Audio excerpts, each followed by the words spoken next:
અપૂર્વ અવસર એવો ક્યારે આવશે, ક્યારે થઈશું. બાહ્યંતર ગ્રંથ જપ. અપૂર્વ અવસર આવ્યો છે. અપૂર્વ માનવનો જન્મ મળ્યો, અપૂર્વ જીન ધર્મ મળ્યો, અપૂર્વ જીન વાણી મળી અને અપૂર્વ સત્સંગનો લાભ મળ્યો. આવો લાવો ભાગ્યથી મળે છે. તમે બધા ભાગ્યશાળી છીએ જો આવો મંગલમય લાવો મળ્યો. અમે ભાગ્યશાળી છીએ આ જન્માણી માતાની દેવશાસ્ત્ર ગુરુની શરણ મળી. બધા જ અપૂર્વ છે. પ્રત્યેક શ્વાસ અપૂર્વ છે, પ્રત્યેક પળ અપૂર્વ છે, પ્રત્યેક લહર અપૂર્વ છે, સાગરની પ્રત્યેક મોજ અપૂર્વ છે. એવી જ રીતે જીવનનો પ્રત્યેક પણ અપૂર્વ છે. દરેક પળનો બરોબર પ્રયોગ ખરો. બગડિયાજી બગડો નથી.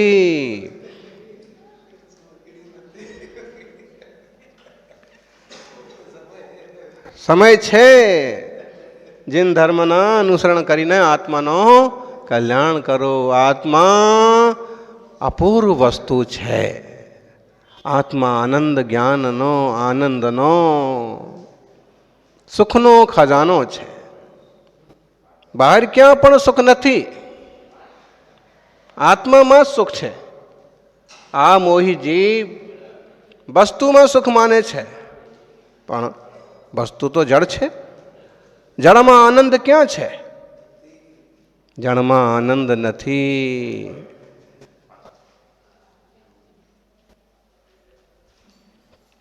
આનંદ તો ચેતનનો સ્વભાવ છે. નિમેશભાઈ અહીં કઈ જાઓ છો? અહીં આવીને પણ વાતામાં લાગી ગયા.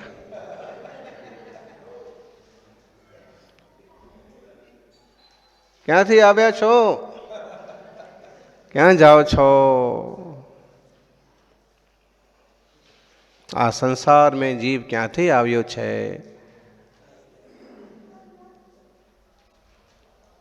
બે મિનિટ બેસીને ચિંતન કરો. હું કોણ છું? ક્યાંથી થયો? શું સ્વરૂપ છે મારું ખરું? સંબંધ દુઃખમય કોણ છે? શું સુઈ કરું શું વળગણું? એનો વિચાર વિવેકપૂર્વક શાંત ચિત્ત ને જો કર્યા તો સર્વ આત્મિક સુખનો આનંદનો રસ અનુભવ્યા. આત્માનો અનુભવ કરો. તમે ક્યાં ઇન્દ્રિયોનો અનુભવ કરો છો? શું છે આ બધા વિષયોમાં? આ વિષયોનું અનુસરણ કરીને જીવ संसार सागर मध्ये भटकत आहे, भ्रमण करीत आहे.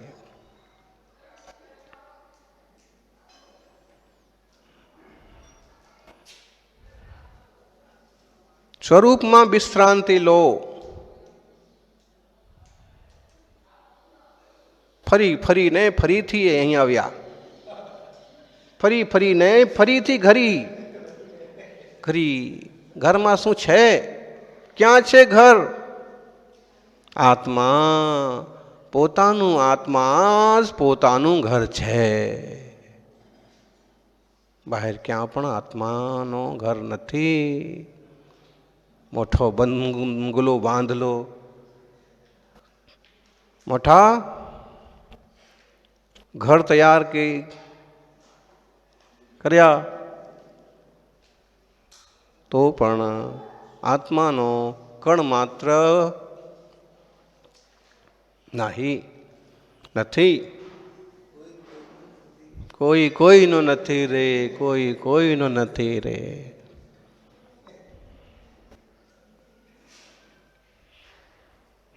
नाहक मरी जाए मथी मथी रे।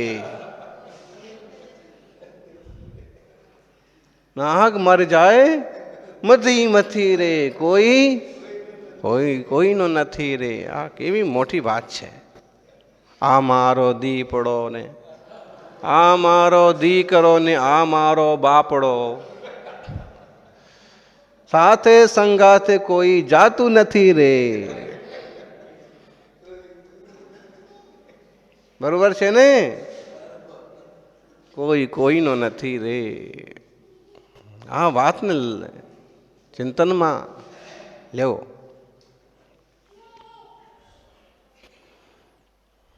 चिंतननो ज्ञाननो विषय, दृष्टिनो विषय आत्मा छे। आत्मानी दृष्टि करो।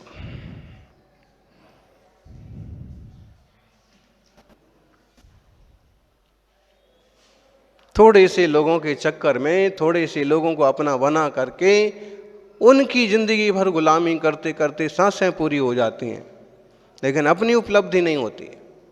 बाहर में अगर हमें कोई अच्छा परिवेश मिला है तो उसका उपयोग आत्महित के लिए करना चाहिए, धर्म ध्यान के लिए करना चाहिए। नहीं तो जन्म जन्म में बहुत बार ऐसे संयोग मिल गए और बिछड़ गए।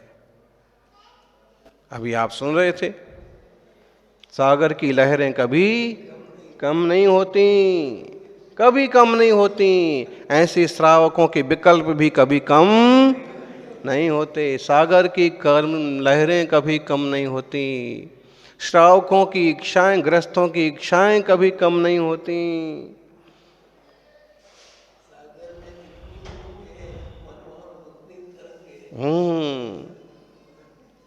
जेटली सागर में तरंग छे तेटली ज मन में उमंग छे। घटती बढ़ती चालू ज रहे छे। तो सागर की लहरें कभी कम नहीं होती और दिगंबर तपस्वियों की आंखें कभी नम नहीं होती हैं। उन्हें रोना नहीं पड़ता है। क्यों? स्वरूप को जान लिया। स्वरूप ची ओळख झाड़ी आए, स्वरूप आला जान ले। म्हणून त्यांच्या डोळ्यात अश्रू येत नाही।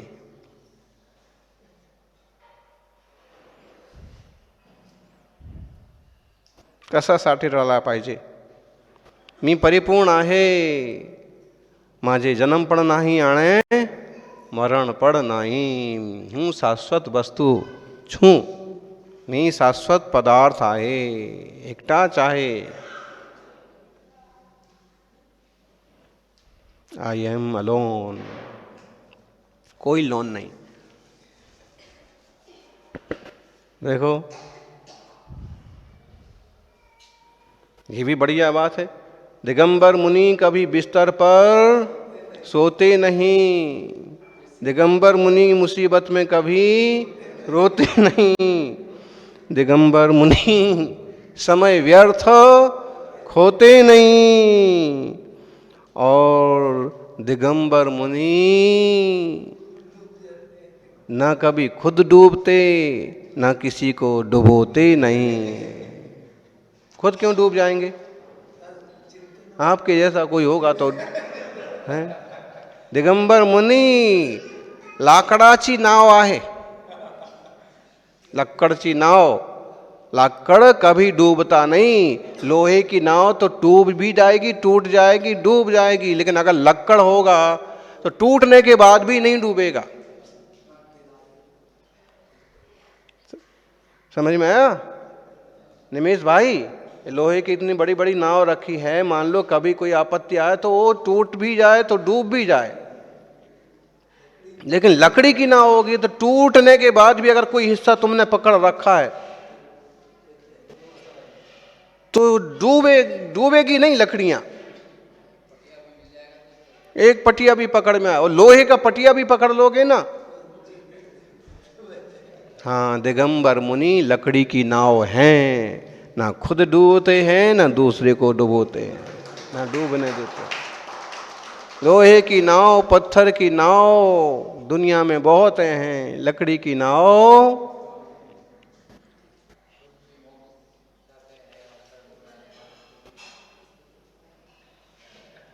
खुद भी मोक्ष जाते हैं, खुद भी पार जाते हैं और शरण में आने वालों को, नाव में सवार होने वालों को भी पार ले जाते हैं। सच में हमें क्या करना चाहिए, ये रामायण सिखाती है। हमें क्या नहीं करना चाहिए, ये महाभारत सिखाती है। हमें जीवन कैसे जीना चाहिए, ये गीता सिखाती है। और हमें मरना कैसे चाहिए, ये जिनवाणी सिखाती है। जिंदगी भी कैसे जीना और मरण भी कैसे करना, ये कौन सिखाता है? जिनेंद्र भगवान की वाणी सिखाती है। इसलिए जिनवाणी का सतत अभ्यास करो। अब इस अनित्यता भरे संसार में अपने नित्य तत्व को समझो। कीचड़ रहेगा, संसार है, कीचड़ तो रहेगा। समुद्र है, कीचड़ तो होगा। लेकिन कीचड़ में जिनको कमल खिलाना आता है, वो कभी कीचड़ से घबराते नहीं। कीचड़ देख के वे लोग दुखी हो जाते हैं जिनको कमल की तरह खिलना नहीं आता है, कमल खिलाना नहीं आता है। आत्मा के उन्नयन का ध्यान करो, आत्मा के पुरुषार्थ, अपनों के विकास पर ध्यान दो। Focus on improving your self, not proving. अपने विकास पर, अपनी निर्मलता पर, अपनी सत्यता पर फोकस करो और ऐसे कर्म करो। कर्म तादृशम कुर्यात् एन भविष्य नानु शोका भवति नानु शोका स्यात्। ऐसे कर्म करो कि भविष्य में शोक नहीं करना पड़े। ऐसे जियो प्रत्येक पल को, ऐसे हर समय सदुपयोग करो कि बाद में कि अब इसका हम लाभ ही नहीं ले पाए, हम तो ऐसा कर ही नहीं पाए। और अपने मन को दिशा दो, क्योंकि मनो नियंतु अथवा सते नियति नियंती। अपने मन को नियंत्रण में रखो, मन को दिशा दो, नहीं तो वो तुम्हें दिशा देगा, तुम्हें भटका देगा। इसलिए अपने स्वभाव, अपने शांत निर्मल चैतन्य घन को पहचानो, जानो। क्रिएट योर माइंड और इट विल सूट यू। अपने मन को क्रियान्वित करो, सही दिशा दो, वरना ये अपने रास्ते पर आपको ले जाएगा। तो अपने शांत सहज। अभी मुनिश्री पूछ रहे थे, महाराज जी दिल और मन में क्या अंतर है? तो हमने ज़्यादा तो नहीं बताया, लेकिन दिल दिया जा सकता है, जान भी दी जा सकती है, लेकिन दुनिया में सब कुछ देने के बाद तुम्हारा कुछ नहीं हो सकता। और मन मार्ग पर लगाया जा सकता है, मन को जिया जा सकता है। देखा जाए तो मन ही संस्कृत का या हिंदी का शब्द है, दिल उर्दू का शब्द है। हृदय एक प्रकार से शरीर के एक अंग का नाम है, इसे हम द्रव्य मन भी कहते हैं। तो मन ऐसे दो प्रकार का होता है, द्रव्य मन, भाव मन। द्रव्य मन जो शरीर में संरचना है वह, भाव मन जो विचारधारा है वह, और भाव मन जो है बड़ी तेजी से बदलता है। जैसे अभी एक विषय है, हम यहाँ बैठे हैं कि बाहर जाके डोलें, बताओ। हम यहाँ बैठे हैं कि बाहर जाके फोन पर किसी से बात कर लें। हम यहाँ बैठे हैं कि अच्छा, इसमें भी हो सकता है हमारा यहाँ बैठना ज़्यादा उपयोगी है कि चौके में ज़्यादा उपयोगी है। तो मन जो है ऐसे, वो मन का यही तो काम है, मन अच्छे बुरे का निर्णय कराता है। लेकिन जिसके ऊपर कसायों का भार ज़्यादा है वो बुरे रास्ते चला जाता है, और जिसके ऊपर कसायों का भार मंद है वो सही रास्ते पर जाता है। मन दोनों बातें लाता है। जल्लाद भी एक बार सोचता है कि इसे मारूं कि नहीं मारूं। आतंकवादी भी एक बार सोचता है कि क्या करूं क्या ना करूं, किसका नुकसान हो जाएगा। अंततः जो बुरे संस्कार हैं, बुरी कसाय हैं, वो उसके हिसाब से चलता है। और अगर किसी के अच्छे संस्कार हैं तो आखिरी मोमेंट पर भी वो रुक जाता है कि नहीं, गलत हो जाएगा, ऐसा नहीं करना। ऐसा तो मन बुद्धि में बुद्धि ववसाओ भी अज्जौसाणम मदीय विन्नाणम एकट्ठ में वे सब्बो। चलो बोलो आखिरी पद।